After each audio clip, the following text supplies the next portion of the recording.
పోదాము.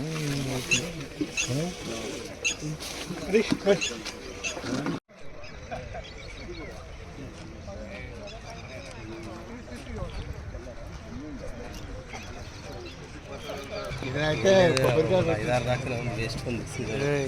ఇయర్ మొత్తం డల్లే ఉంది. R6 తెచ్చిన మార్కు 85 అన్నీ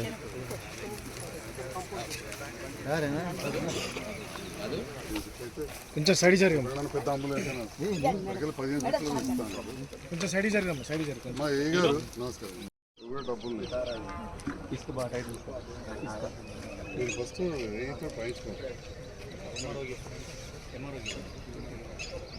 కలెక్టర్ ఆడియో ఎంఆర్ఓలకు నా పని నేను చెప్తున్నా, మీరు అందరికీ చెప్తున్నా.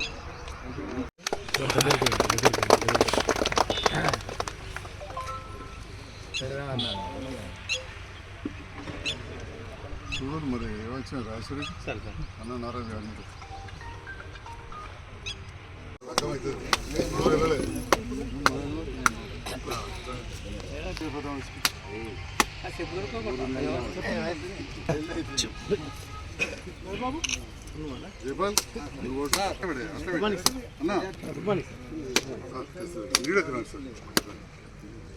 ఇక అసెంబ్లీ నడుస్తుంది కదా, మీరు పక్కకే ఉండదు. అంజీ గంగాధర్ రాధవ రాలే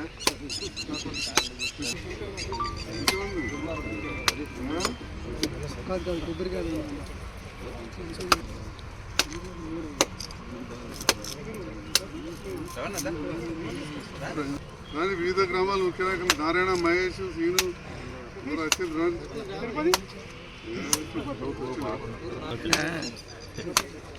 లోపేట తిరుపతి అంజనా ఏరే సోన్పల్లి సోనాపల్లి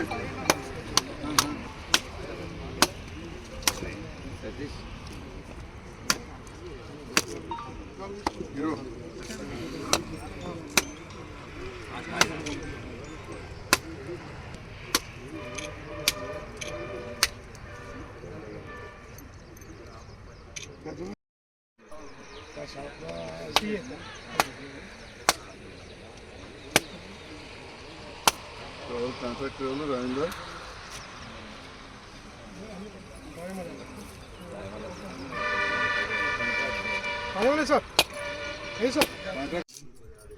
కాంట్రాక్టర్ అగ్రిమెంట్ చేసుకోవాలి సార్. ల్యాండ్ అగ్రిమెంట్ చేసుకుంటాను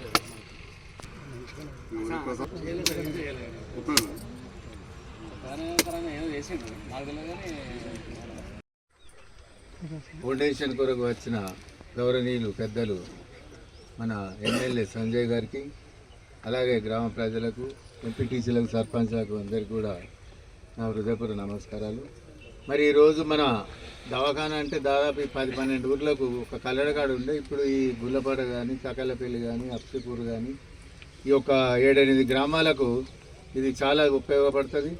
కాబట్టి ఇక్కడ మంజూరు చేసినందుకు నిజంగా మన ఎమ్మెల్యే గారిని గౌరవంగా ఆహ్వానించి మరి రేపు జరగబోయే జల్దీ కట్టి దానికి ఇనాగ్రేషన్ కూడా వారి చేతనే చేయాలని మనవి చేస్తూ, మరి అలాగే అభివృద్ధి కార్యక్రమంలో మరి ఎమ్మెల్యే గారు నిజంగా కాన్స్టిట్యున్సీలో కానీ ఎక్కడ కానీ తన అనుకున్నది ఎన్నో కోట్ల మంజూరు చేయించి గ్రామాన కూడా ఎన్నో అభివృద్ధి కార్యక్రమాలు చేయడం జరిగింది. అందరికీ తెలిసిన విషయమే. మరి ఇంకా జరగబోయేది కూడా మీరు ఇంకా పని చేయాలి, ఎక్కువ తప్పకుండా చేస్తారని కూడా మాకు ఆశిస్తూ ఈ అవకాశం. తక్కలపల్లి గ్రామంలో మిత్రులు, మాజీ సర్పంచ్ భర్త, సీనియర్ నాయకులు, సోదర సమానుడు హనుమాన్ రెడ్డి నాకు ఇక్కడ ప్రభుత్వ స్థలం లేకపోతే వారు రోడ్డుకు దగ్గర, ఇంటికి దగ్గర రోడ్డు కూడా వేయించి 2 గుంటల పైన ఇస్తాను మాట ఇచ్చారు తహసీల్దార్ గారు. 2 గుంటల పైన ఆగిపోతున్నాయి. నాకు కొంచెం వ్యక్తిగత కారణాల వల్ల ఎట్లా నేను అసెంబ్లీ పోలేదు, చూసిపోదామని చెప్పి ఇక్కడికి వచ్చిన. అట్లనే హనుమాజ్పేటలో కూడా కొన్ని రోడ్స్ ఉన్నాయి రావడం జరిగింది. అయితే ఈ సందర్భంలో చాలా రోజు పేపర్లలో చూస్తుంటారు, టీవీలో ఇయ్యాలి రేపు నేను రాజకీయ కుటుంబంలోకి వచ్చిన అప్పుడు యువల పనాలు చేసుకుందరు కానీ ఎలక్షన్లు అప్పుడు మాట్లాడుకుందరు, రోజు తిట్టుకోకపోరు. ఇప్పుడు టీవీలో చూస్తే ఇలా నాలని తిట్టుడు అలా ఇల్లు తిట్టుడు ఇదే కనబడుతుంది. మీకు కూడా గమ్మత్ అనిపిస్తుందో గలీజ్ అనిపిస్తుందో నాకైతే అర్థమవుతలేదు. కానీ నేను రాజకీయ కుటుంబంలోకి విట్టేదే గలీజ్ అని అనిపిస్తాను. మా ఇళ్ళల్లో కూడా 40-50 ఏళ్ళకి వెళ్ళినాడు. నేను చిన్న పిల్లగాని అప్పుడు 80ల సమితి ప్రెసిడెంట్ పోటీ చేసిండు మా మామ మీదనే. అప్పటికెళ్ళి చూసిన తన కేసు కూడా వేసిండు. నాకు అది కూడా తనకు అపోజిట్ వకీల్ మా నాన్నే రతగారావు గారు. అప్పుడు కూడా పనులు నడుస్తాయి. అంటే గ్రామాలలో ఇన్ని కోట్ల రూపాయల పనులు జరుగుతూ ఉన్నాయి, ఇన్ని రకాలుగా పనులు జరుగుతున్నాయి. కొన్ని ఉంటాయి, ఈ గుల్లపేట చెక్ డ్యామ్ కడదామంటే దానికి ఎటు ముహూర్తం కలుతలేదు, ఎటు పెడితే అటుకెళ్ళి తెగిపోతుంది. మరి వేరే కాడ చూస్తే తాళధర్మారావు చెక్ డ్యామ్ కట్టాం, అనంతపద తక్కువ కాడ కట్టాం, మూటపల్లి కాడ కట్టాం, కొత్తపేట కాడ కట్టాం, ఇట్లా చెప్పుకుంటూ పోతే గీడ తిప్పలపేట కాడ కట్టాం. దాని ఏమంటారు పేరేదో ఉంటుంది ఆ వాగు మీద, ఏమాటనా గచ్చమాటు గచ్చమాటు గచ్చమాటు ఈయనే ఉంటుంది. మరి గచ్చమాటు కింద గుల్లపేట దానికేమో ఊకే కోసుకపోతుంది. అది ఏదో ఇంజనీర్లది కొంచెం ఉన్నది. అంటే ఈ రకంగా గ్రామీణ వ్యవస్థ గురించి అన్ని రకాలుగా చేయడం జరుగుతూ ఉంది. మరి ఈరోజు గౌరవ తహసీల్దార్ గారు మా హనుమాన్ రెడ్డి గారు ఏదైతే స్థలం ఇచ్చిందో హ్యాండ్ ఓవర్ చేసుకొని దాన్ని మన హెల్త్ డిపార్ట్మెంట్కి ఇస్తే మన పంచాయతీరాజ్ డిపార్ట్మెంట్ వాళ్ళు తొందరగా కట్టిస్తారు. మరి ఇవన్నీ కొంచెం మేము వస్తే పోతే ఉంటే అయితే అని చెప్పి వస్తున్నాం. మా ఎంపీఓ గారిని కూడా మళ్ళీ కొడతా ఉన్నా. గ్రామాలలో మరి సర్పంచులు లేరు, మరి ఇక్కడ బుగ్గవైనా కానీ ఎమ్మెల్యే అధికత్వం లేకపోతే ముఖ్యమంత్రి అధికత్వం. మరి గట్లనే ఇక మరి మీకు బాధ్యత బాగున్నది. స్పెషల్ ఆఫీసర్లను కోఆర్డినేట్ చేసుకొని చేయాల్సిన అవసరం ఉంది.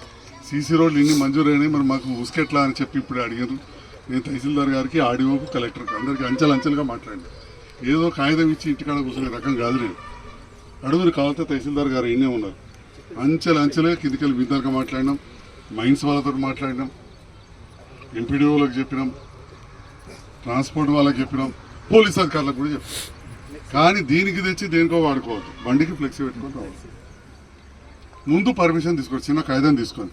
గౌరవ మా పంచాయతీరాజ్ డిఈ వాళ్ళకు కూడా చెప్పినాం, మీరు లెటర్ ఇవ్వాలని. ఇవ్వ దీనికి ఇన్ని ట్రాక్టర్లో ఉసుక పడుతుంది, కాంట్రాక్టర్కి ఇచ్చేస్తే ఆ కాంట్రాక్టర్ తెచ్చుకోవాలి. అంటే ఒక పద్ధతి ఫాలో అవ్వాలి. నేను సర్కార్ దానికే కదా నేను గగ్గుటకెళ్ళి తెచ్చుకుంటా అంటే రూల్స్ అడ్డం అవుతున్నాయి. అంతకుముందు లేవా నేను తేలేదా అంటే కాలం మారుతుంటుంది. అంతకుముందటి లెక్క ఎల్రెడ్డి పటేల్ లెక్క సంజయ్ కుమార్ అంతరం దొర లెక్క ఎత్తంటే నడుతుందా? ఏంటో తమ్మి నారాయణ ఇట్లా అంటే నడుతుంది కానీ పెద్దలు, కానీ నడుగులు ఇట్లా. కానీ ఒకటి మాత్రం చెప్తా ఉన్నా, మా మహిళా మనులు అందరూ ఉన్నారు, వివిధ గ్రామాల పెద్దలు ఉన్నారు.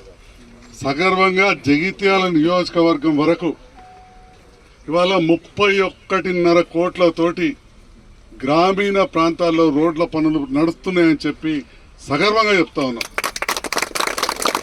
దాంట్లోని అనంతారం గుట్రాజపల్లి బ్రిడ్జ్ పనులు కావచ్చు, రేపు అనంతారంలో పోషమ్మ గుడికి కావచ్చు, పక్కనే పెంబెట్ల కావచ్చు, అంతర్గం అంబార్పేట కావచ్చు, మీకు చుట్టాలు ఉంటే మంగళ రంగసాగర్ కావచ్చు, భూపత్పూర్, వీరాపూర్, కుమ్మరపల్లి, ఇటిక్యాల, ఒంటరి కాలనీ, ఇట్లా చెప్పుకుంటూ పోతే 31 కోట్లతోటి అవి కొత్త పనులు, ఈ పాతవి కొన్ని నడుస్తూ ఉన్నాయి. మరి అదేవిధంగా దాదాపు 1,40,00,000 ఇక్కడ రోడ్డుకు ఈ ప్రభుత్వం వచ్చినాక మళ్ళీ ఇచ్చినాం. అదేవిధంగా ఇటిక్యాల రోడ్డు అవన్నిటికీ పిఎంజేఎస్వై ఒక 4.5 కోట్లు మంజూరు చేయించాం. అంటే 31.5, 37, 38 కోట్లు అక్కడ ఇచ్చినాం. 15.5 కోట్లతోటి మళ్ళా నిన్ననే ఇక్కడ రేచిపల్లి లాంటి తండాలకు కావచ్చు, తాటిపల్లి రోడ్డు కావచ్చు, ఇట్లా రోడ్లు పాడైన వాటికి అవి ఒక 15 కోట్లు వేసి, అంటే ఇప్పటికే 55 కోట్లు అయినాయి. ఈ గ్రామంలో 37 లక్షలతోటి సీసీ రోడ్ పనులు చేసుకోబోతున్నాం. 37 కళ్ళతోటి సందులలో పనులు చేసుకోబోతున్నాం. ఆల్రెడీ 27 లక్షలు, కోట్ల లక్షలు, 27 లక్షలు మంజూరు వచ్చినాయి. కాగితం ఉంది, ఇంకా 10 లక్షలు వస్తుంది. అట్లా ఈజీఎస్ రోడ్లు ఈ ప్రభుత్వం వచ్చినాక చేసినాయి. పాత 20 కోట్లు పోయిన సంవత్సరం, ఈ సంవత్సరం 10 కోట్లకు మంజూరు చేస్తున్నాం, 30 కోట్లు. ఇవన్నీ కూడా ఎవరైనా రికార్డు చేసుకోవచ్చు. ఉన్న విషయం చెప్తా ఉన్నా. రేపటి నాడు దళిత వాడల్లో చేయడానికి ఆర్ఎండ్బి పక్షాన సీసీ రోడ్లకు మళ్ళీ 10 కోట్ల రూపాయలు రాబోతున్నాయి. మరి ఇవన్నీ కలిపితే 100-200 కోట్లు, 102 కోట్ల పనులు ప్రారంభమైనవి, జరుగుతున్నాయి. 102 కోట్లు. ఈ 102 కోట్ల పనులు ఈ సంవత్సరం ఆఖరి వరకు పూర్తి కాకపోతే ఎట్లయితే జైత్యాల డబల్ బెడ్రూమ్ కాంట్రాక్టర్ మొదలుపెట్టి ఇడిచిపెట్టి పోతే నాకు తెలిసిన వాళ్ళని తీసుకొచ్చి చేయించినో నేను మళ్ళీ అట్లనే చేయిస్తా అని చెప్పి ఈ సందర్భంగా తెలియజేస్తాను. 102 కోట్ల రూపాయలు మా తిరుపతి అడికి వెళ్ళి చూస్తుంటే దగ్గర 40-50 లక్షల రోడ్లు పెట్టిన దమ్మునంతా చేసుకోవచ్చు, ధర్నాలు కాదు, దమ్మునంతా చేసుకోవచ్చు పనులు బయట వస్తాయి, డబ్బులు కూడా వస్తాయి. మరి ఈ రకంగా ప్రతి విషయంలో కూడా అందుబాటులో ఉంటున్నాం నిరంతరం. ఇక దవాఖాన్ల విషయంకి వస్తే నేను కూడా అనుకోలే, మనకు బాగా తెచ్చుకున్నాం అనుకున్నాం, కానీ పక్క జిల్లాలలో ఏ నియోజకవర్గంలో రానండి పల్లె దవాఖాన్లు వచ్చాయని మా వైద్యాధికారులు చెప్పారని చెప్పి సందర్భంగా ఏడారాలే మన దగ్గర చూస్తే లక్ష్మీపూర్, పొలాస, జాబ్తాపూర్, మన తక్కలపల్లి, తిప్పలపేట, అంతర్గామ, తాటిపల్లి, చలిగల్, పక్కకే మన పెంబెట్ల గిన్నె ఉంటుందా, దూరం ఉంటుందా, దుబరాయన ఆడ పని మొదలైపోయింది. నాగనూరు పని నడుతుంది, నాగనూరు లచ్చకపేట్ల పని నడుతున్నది. ఇట్లా దగ్గర 17-18 దవాఖాలు తెచ్చిన ఇటుకాలకెళ్ళి పెడితే ఆఖరూరు ఏముంటుంది గంగోడుకు బోర్రపల్లి, ఆడ కూడా దవాఖాలు తెచ్చిన బోర్రపల్లికి, గిటుకు గంగోడుకుంటే తలదారవరం ఆడ కూడా తెచ్చినాం. అంటే సామాన్య ప్రజలకు వైద్యం కూడా అందాలి. దీంతో పాటుగా మనం చూసి కావచ్చు, సోమవారం నాడు మీటింగ్ అయినా మంగళవారం వచ్చింది, పోయిన మంగళవారం వైద్యశాఖ మంత్రి పక్కకు నేను కూర్చొని మొత్తం మంది ఉండి అధికారులు మన మెడికల్ కాలేజ్ ఎప్పుడు చేయాలి, ముందట ఒకటి తలవలిగితే ఏదైతే చూస్తున్నాం కదా మనం ఇన్ని యాక్సిడెంట్ అయ్యి ఎంతోమంది ఇదవుతుంది, అర్జెంటుగా ఆ దవాఖాన కూడా చేయాలని చెప్పి నేను నిధుల కోసం